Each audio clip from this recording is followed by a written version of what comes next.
माता जी, हरे कृष्णा माता जी।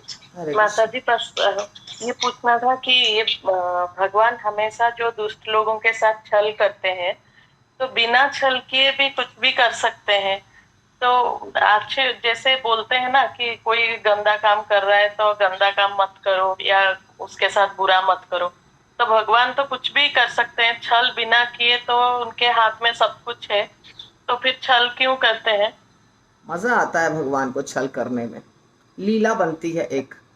बिना कुछ किए अच्छा। अगर भगवान, समझिए समझिए, भगवान तो बिना आए, बिना अवतरित हुए भी रावण का वध कर सकते थे, कंस का वध भी हाँ कर जी। सकते थे।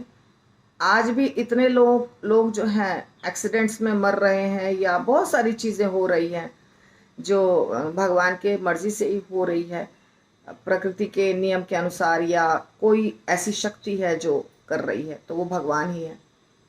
पर हमें तो मज़ा नहीं आ रहा है ना वो सबको देख करके। लेकिन जब भगवान आते हैं और स्वयं लड़ाई करते हैं, स्वयं सब कुछ, पूरी कहानी बनती है, एक प्लेटफॉर्म बनता है, तो उसमें भगवान और भक्तों के बीच में बहुत सारी लीलाएं होती हैं। कुछ खट्टी, कुछ मीठी, कुछ अच्छी लगती है, कुछ नहीं अच्छी लगती है।